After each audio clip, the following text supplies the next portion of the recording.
कबीर का एक भजन है, कोनो ठगवा नगरिया लूटल हो। यह गहरे अर्थ में जीवन मरण की सच्चाई को लेकर है। हम यहाँ बात कर रहे हैं नगर, गांव, समाज के सीधे साधे लोगों की, जो अधिक लाभ और ज़िंदगी के साथ भी और ज़िंदगी के बाद भी का जिनको सब्ज बाग दिखाकर लूटने की, बेवकूफ़ बनाने की, धन संपदा और सपनों में सेंध लगाने वालों की एक बड़ी जमात इधर के दिनों में हमको दिखने मिलती है।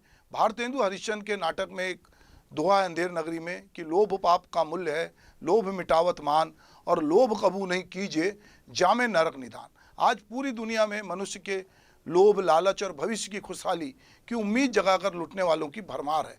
अब वे रावण की तरह साधु का वेश धरकर नहीं, बल्कि आप हम जैसे लोगों की तरह बनकर हमारे आसपास के लोगों के साथ आते हैं। हमारे आपके बीच में बहुत सारे युवक युवती जो बेरोजगार हैं, उनको कमीशन पर या नौकरी का झांसा देकर उनके जरिए ये अपने लूट की योजना को अंजाम देते हैं। छत्तीसगढ़ में इन दिनों चिटफंड कंपनियों से लूटे गए लोगों का मेला सा लग रहा है। अपने पैसों की वापसी के लिए ये लोग जगह जगह लाइन में लगे हैं। छत्तीसगढ़ की सरकार ने चिटफंड कंपनियों की धोखाधड़ी का शिकार हुए लोगों को पैसा वापस दिलाने का अभियान चलाया हुआ है। धोखाधड़ी करने वाली कंपनियों की संपत्ति नीलाम की जा रही है। रायपुर, राजनांदगांव, दुर्ग, महासमुंद, बलौदाबाजार, धमतरी जैसे जिलों में यह कार्रवाई कलेक्टरों के जरिए की जा रही है। 5 साल पहले बिलासपुर हाईकोर्ट के निर्देश पर शुरू हुई इस कार्रवाई के चलते बड़े पैमाने पे निवेशक जिनका पैसा चिटफंड कंपनी में डूबा है, आवेदन करने आ रहे हैं। सरकार ने पीड़ितों की भीड़ को देखते हुए आवेदन की तारीख 20 अगस्त तक बढ़ा दी है। अकेले छत्तीसगढ़ में करीब 187 चिटफंड कंपनियों ने रकम दुगनी करने का झांसा देकर लोगों से 60,000 करोड़ रुपए वसूल किए। सर्वाधिक लूट और ठगी का शिकार रायपुर जिले के लोग हुए, जिनकी संख्या 1.5 लाख के आसपास होगी। पश्चिम बंगाल में शारदा केस के बाद छत्तीसगढ़ का यह प्रकरण भी राजनीतिक एजेंडे में शामिल रहा। कांग्रेस पार्टी ने विधानसभा चुनाव में अपने घोषणा पत्र में चिटफंड कंपनियों से जुड़ी लूट और स्थानीय मासूम एजेंटों के खिलाफ हुई कार्रवाई से न्याय दिलाने की मांग को लेकर अपने इसे शामिल किया था। छत्तीसगढ़ देश का संभवतः पहला ऐसा राज्य होगा जो अपने नागरिकों को चिटफंड कंपनियों द्वारा की गई लूट की रकम वापस दिला रहा है। हम आए दिन लूट के नए नए तरीकों के बारे में पढ़ते, सुनते और देखते हैं। लूट के आधुनिक तरीकों में साइबर क्राइम यानी इंटरनेट के जरिए ऑनलाइन ठगी के मामले बड़ी संख्या में सामने आ रहे हैं। लॉकडाउन के दौरान जहां ऑनलाइन ट्रांजैक्शन बढ़ा है, वहीं लूट की घटनाएं भी बढ़ी हैं। बैंकों के साथ मिलकर देश की अकूत संपदा को लूटने वाले वे नीरव मोदी हों, माहुल चौकसी हों, विजय माल्या हों, इनसे देश भरा पड़ा है। छोटे छोटे हितग्राहियों से कुर्की, नीलामी और तरह तरह के दबाव के जरिए पैसे वसूलने वाले बैंकर बड़े रसूखदारों के मामले में बहुत लचीले साबित होते हैं। सहारा ने न जाने कितनों को बेसहारा किया है, आज तक इसके आंकड़े ही इकट्ठे किए जा रहे हैं। अभी चिटफंड कंपनियों से जो पैसा डूबा है उसके लिए भी जो आवेदन आ रहे हैं, तो ये देखते हैं आने वाले समय में कि ये आंकड़ा बहुत बड़ा होगा। लूट तरह तरह से हो रही है, लोग अलग अलग तरीक़ों से लूट रहे हैं और ग्रामीण जन या शहरी जन कहीं ना कहीं उनके भीतर की लोभ लालच उन्हें कहीं धन दुगना करने में, तो कहीं चिटफंड कंपनी में लगाने में, किसी शेयर में लगाने में, या इस तरह लगाने में कि जहां बिना श्रम के पैसा दुगना हो जाए, वो उनकी लालच उन्हें इस जाल में फंसा रही है। मुख्यमंत्री भूपेश बघेल जी की सरकार देश की एक ऐसी सरकार है जो चिट फंड में अपने जीवन भर की कमाई गंवा चुके लोगों के पैसे दिलाने के लिए काम कर रही है। लगातार चिट फंड कंपनियों में छापे मारे जा रहे हैं, चिट फंड कंपनियों के अधिकारी गिरफ्तार हो रहे हैं। भाजपा के शासनकाल में तो ठीक विपरीत स्थिति थी, एजेंट गिरफ्तार किए जाते थे, जिनका उपयोग किया गया उनको गिरफ्तार किया जाता था। अब जो वास्तव में घोटालेबाज हैं, जिन्होंने धोखाधड़ी की है, जनता के पैसे लूटे हैं, अब उनको गिरफ्तार किया जा रहा है, उन पर कार्यवाही हो रही है और पैसे रिकवर करने की कोशिश भी छत्तीसगढ़ सरकार कर रही है। ये छत्तीसगढ़ सरकार की बहुत बड़ी जनहितकारी पहल है। राजनांदगांव में एक चिट फंड कंपनी जो भागी थी, उसमें उनकी संपत्ति जब्त करके, उनके पैसे जब्त करके कुछ पैसे लोगों को वापस हुए हैं और पूरे छत्तीसगढ़ में जिनके पैसे गए हैं उनके पैसे वापस कराने के लिए भूपेश बघेल जी की सरकार कोशिश कर रही है। बहुत आसान काम नहीं है, लोगों ने पैसे इधर उधर कर दिए हैं, लेकिन ये सरकार कोशिश तो कर रही है। नमस्कार, जनधारा छत्तीसगढ़ के इस खास बुलेटिन में आप सभी का स्वागत है। मैं हूं पंकज शर्मा। शुरू करते हैं मेरे साथ खबरों का सिलसिला। मुख्यमंत्री निवास में हर साल की तरह इस साल भी परंपरा के अनुरूप छत्तीसगढ़ के प्रथम त्योहार हरेली का आयोजन किया गया। संस्कृति एवं पुरातत्व विभाग द्वारा आयोजित इस कार्यक्रम के लिए मुख्यमंत्री निवास को ग्रामीण परिवेश में सजाया गया। कार्यक्रम के दौरान पारंपरिक कृषि उपकरणों एवं गाय बैलों का पूजन मुख्यमंत्री भूपेश बघेल ने किया। इसके साथ पारंपरिक नृत्य गढ़वा बाजा के साथ छत्तीसगढ़ के पारंपरिक खेलों भौरा चालन, गिल्ली डंडा तथा छत्तीसगढ़ी व्यंजनों का प्रतीकात्मक प्रदर्शन भी किया गया। इस दौरान कोविड गाइडलाइन का विशेष तौर पे पालन किया गया।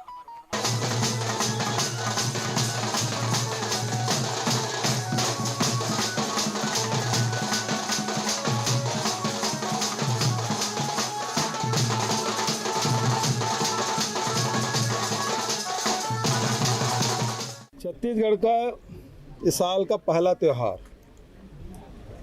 कृषि कार्य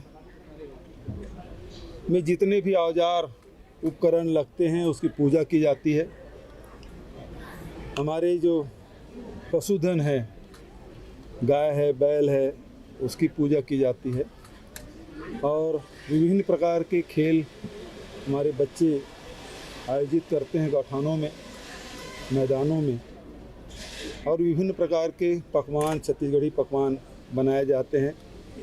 और कृषि कार्य संपन्न होने के बाद जो थकान रहती है वो खेल कूद के माध्यम से, मेल जोल के माध्यम से दूर भी करने का है। और ये पहला त्यौहार है हमारे छत्तीसगढ़ का, पर्यावरण के दृष्टिकोण से भी बहुत महत्वपूर्ण है। हमारे जितने भी राउत है, पार्टियाँ है, सभी घरों में जाके नीम के जो डंगाल है उसे घरों में लगाया जाता है, गौशाला में लगाया जाता है, इसलिए कि वो पर्यावरण के दृष्टिकोण से नीम का अपना महत्व है। एंटीबायोटिक के रूप में उपयोग होता है। उसे यदि आग में जलाया जाए तो उससे मच्छर भी भगाया जाता है। तो पर्यावरण के दृष्टिकोण से भी जागरूकता फैलाने के लिए इस त्यौहार को मनाया जाता है। तो बहुत बहुत बधाई। सूपे बेड़ा, ये नाम छत्तीसगढ़ वासियों के लिए कोई नया नाम नहीं है। जी हाँ, सूपे बेड़ा छत्तीसगढ़ के अंतिम छोर में बसा वो गांव है जहां के निवासियों के पास पीने का साफ पानी भी उपलब्ध नहीं है। दरअसल इस इलाके के तमाम भूजल स्रोतों में फ्लोराइड की प्रचुरता इतनी अधिक है कि गांव के लगभग व्यक्तियों को किडनी संबंधित बीमारियां हैं और कई लोग अब तक इस बीमारी के चलते अपनी जान भी गंवा चुके हैं। केंद्रीय मंत्री गजेंद्र सिंह शेखावत आज रायपुर पहुंचे, जहां उन्होंने छत्तीसगढ़ के मुख्यमंत्री और तमाम मंत्रियों के साथ मुलाकात की और छत्तीसगढ़ के जलीय स्थिति की जानकारी भी ली। बैठक के बाद जब उनसे सूपे बेड़ा के बारे में पूछा गया तो उन्होंने बताया कि मुख्यमंत्री के साथ बैठक में यह चर्चा हुई और ये साफ कर दिया गया कि जिन जगहों में दूषित वाटर पोस्ट है उनका निदान प्राथमिकता के साथ किया जाना चाहिए। उन्होंने सरकार से शुद्ध पानी दिलवाने फिल्टर प्लांट लगाने को भी कहा है। उन्होंने बताया कि जिन इलाकों में भूजल दूषित है, ऐसे 72 पोस्ट पर solar based community water post बनाकर काम किया जा रहा है। हमारी प्राथमिकता है, आज भी हमने इस समीक्षा में प्राथमिकता के साथ में इस विषय पे बात की है कि क्वालिटी अफेक्टेड हैबिटेशंस पे काम पूरा किया जाना चाहिए। फ्लोराइड के क्वालिटी अफेक्टेड हैबिटेशंस में आयरन का भी यहाँ कंटेमिनेशन है, वहाँ भी इस तरह का काम जो है प्राथमिकता से होना चाहिए। भारत सरकार ने, मेरे मंत्रालय ने इस तरह की छूट राज्य सरकारों को दी है कि यदि हमको, क्योंकि जहाँ क्वालिटी का अफेक्टेड एरिया है वहाँ drinking water door to door connectivity करने में समय लग सकता है, लेकिन आज 21वीं सदी में हम कैसे बर्दाश्त कर सकते हैं कि हमारी किसी माँ को, बहन को, बच्चे को ये जानते हुए भी कि इस पानी में जहर मिला है, इस पानी में प्रदूषण है, उसको पीने को मजबूर होना पड़े। हमने राज्य सरकारों को इस बात की छूट दी थी कि वो अपने राज्यों में इस तरह के कम्युनिटी वाटर स्टैंड पोस्ट बनाएं, उसको जो है वहाँ पर जो है फिल्टर प्लांट लगाएं और फिल्टर प्लांट लगा करके कम्युनिटी वाटर टैप से 10 लीटर पानी प्रति व्यक्ति या 15 लीटर पानी प्रति व्यक्ति के दर पर पानी फ्री उनको मिले, वो जाकर के वहाँ कम से कम पेयजल के लिए शुद्ध पानी ले सकें, ऐसी व्यवस्था की जाए।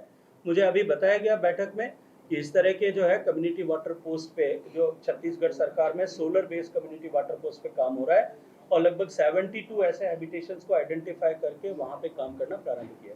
केंद्रीय मंत्री शेखावत के बयान के बाद छत्तीसगढ़ के जल संसाधन मंत्री गुरु रुद्र कुमार का बयान भी सामने आया है। उन्होंने बताया कि सुपेबेड़ा में वाटर फिल्टर प्लांट लगाने के लिए छत्तीसगढ़ सरकार द्वारा टेंडर बनाकर 8 गांवों की योजना तैयार की गई है और जिन इलाकों के भूजल स्रोतों में फ्लोराइड और आयरन की मात्रा अधिक है वहां फिल्टर प्लांट लगाया जा रहा है। अब तक 100 ऐसे जगहों पर प्लांट लगाया जा चुका है। जैसे कि जो जहाँ पे ना फ्लोराइड है, आयरन वाटर है, इस तरीके की ना जो ना पानी की समस्या, ऐसे जगह पे हम लोग फिल्टर प्लांट हम लोग लगा रहे हैं ताकि तत्कालीन वहाँ की जनता को राहत मिले। तो वह भी प्रक्रिया में है और आज की तारीख में 100 से ऊपर लग चुके हैं। छत्तीसगढ़ आज अपना पारंपरिक पर्व हरेली मना रहा है। आज बात करेंगे हरेली पर्व से जुड़े रहस्य और रोमांच की। सावन का महीना छत्तीसगढ़ के किसान भाइयों के लिए उत्सव की तरह नई सौगातें लेकर आता है। हरेली, जिसे किसान पर्व की तरह मनाते हैं, अपने खेतों में आई हरियाली को बरकरार रखने के लिए गाय बैलों और कृषि से जुड़े तमाम औजारों की पूजा अर्चना की जाती है। लेकिन जैसे हर सिक्के के 2 पहलू होते हैं, वैसे ही एक तरफ जहां हरियाली का प्रतीक ये त्योहार है, तो वहीं दूसरी तरफ ग्रामीण क्षेत्रों में इस त्योहार को अनिष्ट घटनाओं, भूत प्रेत, टोनही, जादू टोना करने वालों की शक्ति बढ़ाने जैसे अंधविश्वास से भी जोड़कर देखा जाता है। लोगों का अंधविश्वास दूर करने समाज के कुछ जागरूक लोग कई वर्षों से लगे हुए हैं। देखिए हमारी ये खास रिपोर्ट। सावन के महीने में चारों ओर बिखरी हरियाली का खुशनुमा मंजर यकीनन छत्तीसगढ़ जैसे कृषि प्रधान प्रदेश के लिए आंखों को ठंडक प्रदान करते हैं, तो वहीं बेजार कर देने वाली गर्मी के बाद बरसात की भीनी भीनी बौछारों का मजा हृदय और आंखों को तृप्त कर देता है। और तब याद आती है हरेली। जी हाँ, सावन में हरेली को किसान उत्सव की तरह मनाते हैं। इस तरह किसान की प्रारंभिक प्रक्रिया पूरी कर फसल के लिए स्वयं को तैयार करते हैं। अपने खेतों, गाय बैलों और कृषि से जुड़े औजारों की पूजा की जाती है। आज भी सुदूर अंचल में अमावस्या की रात मन को आशंकित कर देता है, जबकि वर्ष में साल भर अमावस्या हर पखवाड़े में आती है। चंद्रमा के न दिखने के कारण रात अंधेरी होती है। प्रकृति का मिजाज बदलने पर हवाओं और बादलों की गरजने से अंधेरा रहस्यमय हो जाता है, जबकि ये सामान्य है। ग्रामीण अंचल के कई स्थानों में हरेली अमावस्या की रात के नाम से अनजाना भय छाने लगता है। किसी अनिष्ट की आशंका, बच्चों बुजुर्गों को नुकसान पहुंचाने का डर आतंकित करता है और ग्रामीण बैगा से सहायता लेने पर मजबूर हो जाते हैं और अंततः डरे सहमे ग्रामीण अनुष्ठान पूर्वक गांव के चारों कोनों को कथित तंत्र मंत्र से बांधते हैं। शाम ढलते ही सारे दरवाजे बंद हो जाया करते हैं। बैगा के निर्देशानुसार सबका बाहर आना जाना बंद हो जाता है। भूत प्रेत, विनाशकारी जादू टोने से बचने के लिए घरों में नीम की टहनियां खोस दी जाती हैं और गोबर से घरों के बाहर आकृति बनाई जाती है। भ्रम और अंधविश्वास का माहौल इतना रहस्यमय बन जाता है कि हरेली की रात जरूरत पड़ने पर भी लोग अपने घरों का दरवाजा नहीं खोलते। पिछले 25 वर्षों से अधिक समय से अंचल के ग्रामीणों में अंधविश्वास और जादू टोने के संदेह में होने वाली महिला प्रताड़ना, टोनही प्रताड़ना के खिलाफ अभियान चलाने के लिए हम गांव में सभाएं लेते हैं व जागरूकता कार्यक्रम आयोजित करते हैं।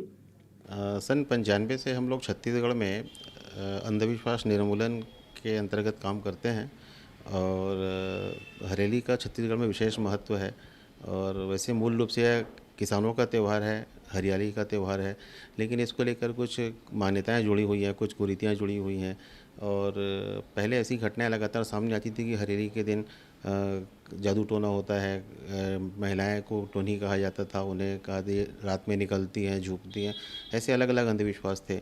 और इसमें लगातार उनके साथ में प्रताड़ना की, अपराध की और यहाँ तक मार डालने की भी घटनाएं सामने आती थी।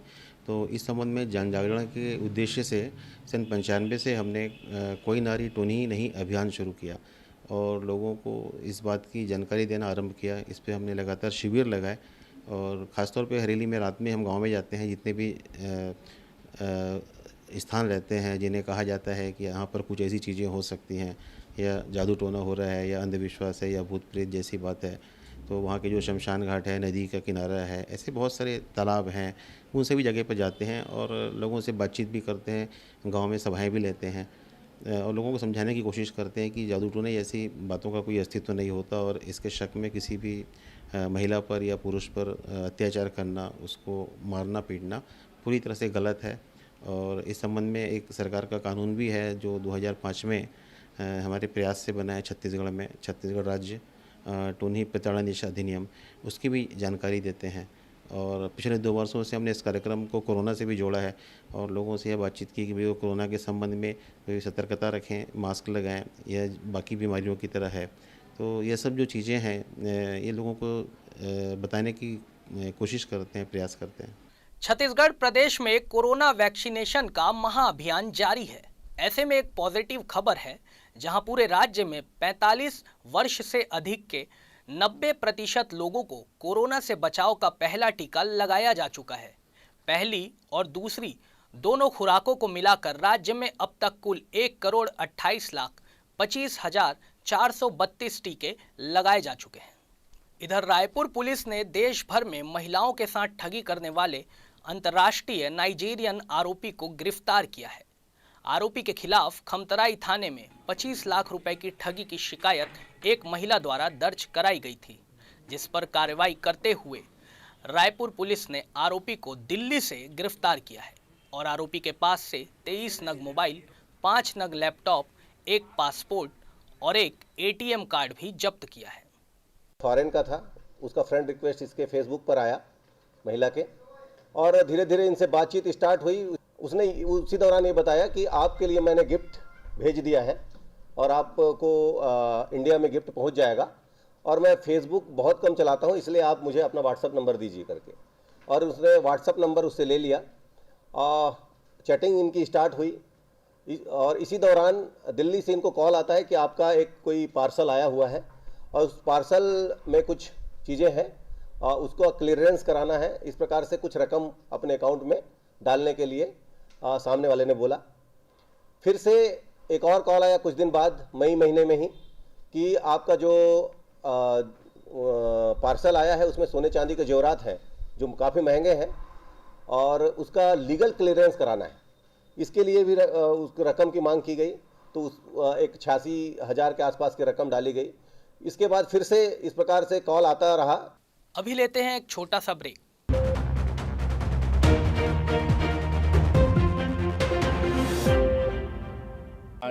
VIP न्यूज़ चैनल छत्तीसगढ़ में नया लॉन्च हुआ है और हमारी बहुत बहुत शुभकामनाएं इस चैनल को है और ये इनसे उम्मीद है, विश्वास है कि छत्तीसगढ़ के गिरे कुचले दबके और ज़रूरतमंद लोगों की समस्याओं को ये उठाएंगे, समाज और सरकार को अवगत कराएंगे और उसका समाधान का भी निष्पक्ष प्रयास करेंगे। आज VIP न्यूज़ एक नया चैनल लॉन्च हो रहा है, उसके लिए उनको बहुत बहुत बधाई पूरे प्रदेश की ओर से। आपको बहुत बहुत शुभकामनाएं कि एक नया खबर नया उसमें आ रहा है और नए ढंग से एक VIP न्यूज़ शुरू हो रहा है और उसमें अच्छी खबरें आएंगी, ऐसा उम्मीद है। अपनी तरफ से बहुत बहुत बधाई और शुभकामनाएं।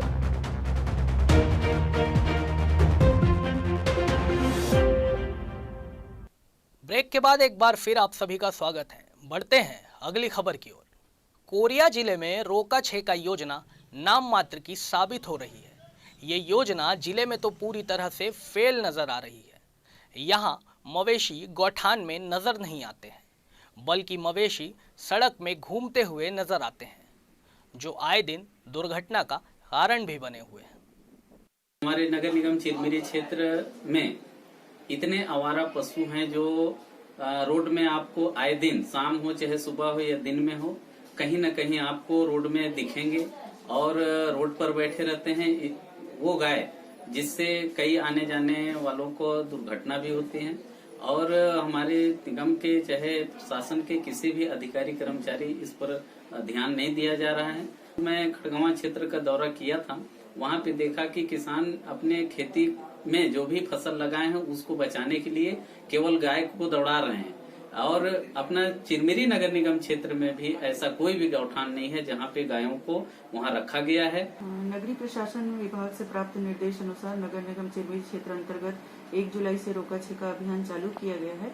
इसके अंतर्गत हमारे जो कर्मचारी हैं उनके द्वारा पशुपालकों से संकल्प पत्र भराया जा रहा है। उनसे ये संकल्प लिया जा रहा है कि वे अपने जो पशु है, पालतू पशु है, उनको उनके निर्धारित स्थलों पर बांध के रखें जिससे किसी प्रकार की दुर्घटना वगैरह की आशंका न हो और उनके लिए चारे पानी की उचित व्यवस्था करें।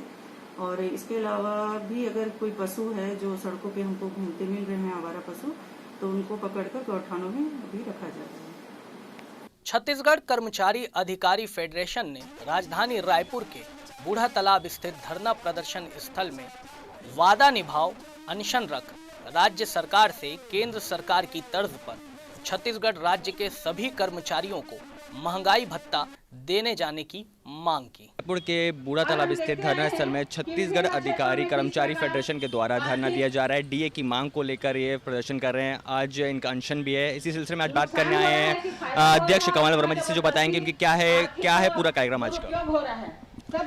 देखिए, आज छत्तीसगढ़ कर्मचारी अधिकारी फेडरेशन जो कि कलम रख मसाल उठा आंदोलन के तहत 5वें चरण का आंदोलन हम लोग कर रहे हैं। हम सरकार से पिछले दिनों पूरे प्रदेश भर में मुख्यमंत्री के नाम ज्ञापन देकर हमने सरकार से अनुरोध किया था कि जिस तरह केंद्र में 28% महंगाई भत्ता स्वीकृत हुआ है, वैसे ही यहाँ छत्तीसगढ़ में 16% महंगाई भत्ता देय तिथि से स्वीकृत हो। लगातार हम सरकार को विभिन्न माध्यमों से ज्ञापन दे रहे हैं। सरकार के जो नुमाइंदे बैठे हैं मंत्रालय में, उन्हें भी हमने ज्ञापन दिया है, लेकिन सरकार की तरफ से अभी तक कोई पहल नहीं हुआ है, जिसके कारण पूरे प्रदेश भर के अधिकारियों कर्मचारियों में आक्रोश व्याप्त है। आज जो है छत्तीसगढ़ कर्मचारी अधिकारी फेडरेशन से जुड़े 54 संगठन के प्रांताध्यक्ष, उसके महामंत्री, हमारे पूरे जिले के जिला संयोजक, संभाग प्रभारी, संभाग संयोजक आज यहाँ पर छत्तीसगढ़ कर्मचारी अधिकारी फेडरेशन प्रतीकात्मक अनशन कर रहे हैं। सरकार को एक बार और मौका दे रहे हैं कि हमारी मांगों को वो गंभीरता से ले और जो वर्तमान में महंगाई भत्ता 16% है उसकी तत्काल स्वीकृति प्रदान करें। अगर मांगे पूरी नहीं होती तो उसके आगे आप क्या करेंगे? देखिए, आज जो है न्याय सभा भी है। आज हमारे सभी प्रांताध्यक्ष और हमारे जिला संयोजक एक साथ निर्णय लेंगे। अब ज्ञापन देने का कार्यक्रम तो समाप्त हो चुका है। अब इसके आगे जो बहुत कठोर निर्णय लेना पड़ेगा हमको कर्मचारी अधिकारी हित में, वो निर्णय आज हम यहाँ पर ऐलान करेंगे। तो ये थे वर्मा जी, फेडरेशन के अध्यक्ष। उन्होंने बताया कि महंगाई भत्ता छत्तीसगढ़ सरकार जल्द से जल्द बढ़ाए। कैमरामैन अमनी के साथ नवरत्न पाराशर, वीआईपी न्यूज़ रायपुर। मंजिल उन्हीं को मिलती है जिनके सपनों में जान होती है। पंख से कुछ नहीं होता, हौसलों से उड़ान होती है। इस बात को सच कर दिखाया है नवयुग दिव्यांग उत्थान संस्था की 20 लोगों की टीम ने। धान के दानों से मनमोहक राखियां बनाई जा रही है। देखिए हमारी एक खास रिपोर्ट। जो मेरे अंतस का शोर सुन मेरी खामोशियों को पढ़ सके, जो मेरे बेलफ्ज आवाजों को समझ मुझसे बातें कर सके। दिव्यांग होने के बावजूद 20 लोगों की ये टीम ने नए कीर्तिमान गढ़ा है। कुछ दिनों में राखी का त्योहार भी आने वाला है। इसको देखते हुए पूरी टीम ने मिलकर धान की बालियों से बनी आकर्षक राखियां बनाई हैं, जो लोगों को काफी पसंद आ रही हैं। संस्था के अध्यक्ष गिरिजा जल क्षत्री बताती हैं कि हम लोगों ने पहले प्रशिक्षण प्राप्त किया, उसके बाद तकरीबन 4 सालों से हम अपने साथियों के साथ मिलकर काम कर रहे हैं। ये काम सर हम लोग पिछले 4 साल से कर रहे हैं। ये हमारा 5वां रनिंग है। हम लोग समर्थ चैरिटेबल ट्रस्ट के साथ जुड़ के समूह का निर्माण किए। फिर समस्त के तरफ से हम लोग को ज्वेलरी का प्रशिक्षण दिया गया। फिर धीरे धीरे हमारे समूह में और भी कुछ लोग जुड़े, उनसे हम लोग को कुछ कुछ ट्रेनिंग मिलते गया। फिर हम लोगों ने अपना कार्य करना चालू किया। सीमा बत्रिया ने बताया कि शुरुआत काफी संघर्षपूर्ण रहा। हम लोगों ने कूलिंग पेपर से इसकी शुरुआत की। उसके बाद धीरे धीरे प्रशिक्षण प्राप्त कर सभी साथी एकजुट होकर हम लोगों ने काम करना शुरू किया और आज एक साथ मिलकर टीम बनाकर काम कर रहे हैं और हमारे सभी साथी काफी खुश हैं और उन्हें नया रोजगार भी मिल गया है। हमारी पूरी टीम कुल टोटल 20 लोग हम लोग काम करते हैं। ये शुरुआत में हम लोग कूलिंग पेपर का चालू किए थे, ज्वेलरी का। मैडम सीख के आए, फिर उन्होंने मुझे सिखाया। फिर वो सीखने के बाद हम लोग ने सोचा क्यों ना इसे बना के बेच के हम अपना इनकम कमा सकें। उस दिन से वो चालू हुआ। कई जगहों से 9 दिव्यांग उत्थान संस्था को सशक्त बनाने के लिए टीम को इनाम भी मिल चुका है, लेकिन सोमनाथ गुप्ता बताते हैं कि जो चीजें हमारे द्वारा बनाई जा रही हैं उसको बेचने के लिए जगह की कमी हम लोगों को होती है। यहाँ तक सरकार के द्वारा एग्जीबिशन कराया जाता है तो हमें जगह के लिए काफी दिक्कतों का सामना करना पड़ता है। हम सरकार से मांग करते हैं कि सरकार हमारे लिए जगह संरक्षित करे ताकि हम अपना काम बेहतर ढंग से कर सकें। अगर एक स्टॉल में हम लोग 20-20 हज़ार रुपये देंगे तो हमारा तो एक झुमके 50 का बिकता है। दिन में 10 बेचे तो ले दे के 500 आएगा तो एक आदमी को रोजी आता है। तो उसमें सामान का पैसा कहाँ गया क्या गया। अगर हम गढ़ किले में भी लगा रहे हैं तो समझो कि टाइम पास हो रहा है, कोई इनकम नहीं हो रहा है। इनकम तो देखा जाए तो हम लोग को अभी किसी का अच्छा से रोजी नहीं निकलता है। मेरे बेलगाम सपनों को दे सहारा, मुझे उड़ना सिखा। मेरे लड़खड़ाते कदमों को संभाल, मुझे चलना सिखा। बस इसी हौसले को थामे सुंदर सुंदर राखियां बनाकर ये लोग खुद को रोजगार से जोड़ने की कोशिश कर रहे हैं, जो यकीनन काबिल तारीफ बात है। आत्मनिर्भर होकर जीना अपने आप में विश्वास पैदा करता है। सरकार को भी इनकी ओर देखने की जरूरत है ताकि ये अपनी जिंदगी बेहतर तरीके से गुजार सकें और एक उज्जवल भविष्य की ओर कदम बढ़ाएं। टोक्यो ओलंपिक में भारत के खिलाड़ी एक एक मेडल के लिए संघर्ष कर रहे हैं।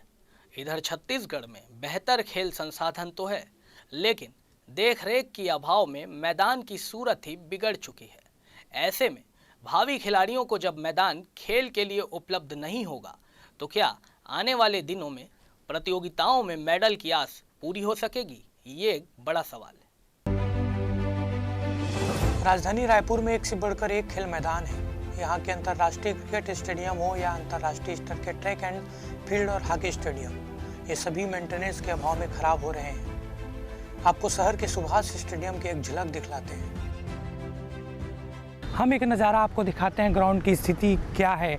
आप देखिए, घास बड़ी बड़ी यहाँ पर हो गई है, पानी यहाँ पर जमा हो चुका है और खिलाड़ी भी बता रहे थे कि बारिश के समय जो यहाँ पर गड्ढे हैं उनमें पानी भर जाता है। निगम प्रशासन हो चाहे सरकार हो, ग्राउंड की जो स्थिति है उसको बदलने के लिए किसी ओर से प्रयास नहीं कर रहा है। इस दौरान अगर स्थिति खेल मैदानों की ऐसी ही रही तो जो खेल प्रतिभा है वो निखर कर सामने नहीं आ पाएगा। और खिलाड़ियों का भी यही कहना है कि जल्द से जल्द जो खेल मैदानों की स्थिति है उसको सुधारा जाए और सुव्यवस्थित खेल मैदानों को किया जाए। एक तरफ कोरोना महामारी का भय तो दूसरी ओर खेल मैदान की देखरेख का अभाव। इसमें सब तरफ से परेशान है तो सिर्फ और सिर्फ खिलाड़ियों का कहना है कि खेल मैदानों की स्थिति पहले से काफ़ी बदतर हो गई है। अगर इसे जल्द सुधारा नहीं गया तो आगे काफ़ी दिक्कत होगी। खेल मैदानों की क्या स्थिति है वो खिलाड़ी बेहतर बता पाएंगे और उन्हीं से हम जानेंगे कि स्थिति खेल मैदानों की क्या है। जो अभी लॉकडाउन के बाद से जो अनइवन घास उगी है उसके कारण क्या बच्चे बॉल लेके नहीं चल पा रहे हैं। आप देखेंगे कि खेतों के जैसे यहाँ पे हालात हो गए हैं। इवन बॉल बच्चे रोलिंग करते हैं तो कभी कभी ऐसा हो जाता है कि बॉल छूट जाती है उनसे, या तो इंजरी की बहुत ज़्यादा चांसेस है। किसी के पैर पे लग रहा है, 3-4 बच्चों के तो सर में भी लग चुका है। कुछ खिलाड़ी हैं हॉकी के, उनसे बातचीत करते हैं। आप बताइए, ग्राउंड बेहतर होना चाहिए? हाँ, पहले अच्छा था, अब थोड़ा उबड़ खाबड़ हो गया। अच्छा, तो ठीक नहीं कर रहे हैं इसको? नहीं, अभी तो फिलहाल वैसे ही चल रहे हैं जब से।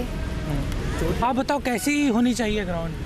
सर पहले घास बहुत बड़ी बड़ी उग गई थी, उसको हफ्ता भर बोले तब जाके घास काटी है, खेलते नहीं बनता है अभी भी हम लोग को। गड्ढे बहुत है, गोल मारते नहीं बनता, इंजरी हो रही है और कई बच्चों के सर में लगा, बॉल उड़ जा रही है हीट मारो तो। तो ये स्थितियां हैं राजधानी रायपुर के खेल मैदानों की, और जिस तरह खिलाड़ी अपना दर्द बयां कर रहे हैं कि ग्राउंड की जो स्थिति है वो किस प्रकार से है। इनकी यही मांग है कि ग्राउंड की जो स्थिति है, ग्राउंड जो है वो बेहतर होना चाहिए ताकि वो अपनी जो खेल प्रतिभा है उसको निखार पाने में कामयाब हो। कोरोना संक्रमण का दर कम हुआ है, मगर बिगड़े खेल मैदान को कैसे सुधारा जाए इसकी कार्य योजना न तो सरकार के पास है और न ही खेल विभाग के पास। स्कूल तो खुले हैं मगर स्कूल के खेल मैदान भी खेल के लायक नहीं। वीआईपी न्यूज के लिए कैमरामैन होरी साहू के साथ हेमंत शर्मा की रिपोर्ट। इस बुलेटिन में फिलहाल इतना ही। मुझे दीजिए इजाजत और देश दुनिया की बाकी खबरों के लिए आप बने रहें वीआईपी न्यूज के साथ।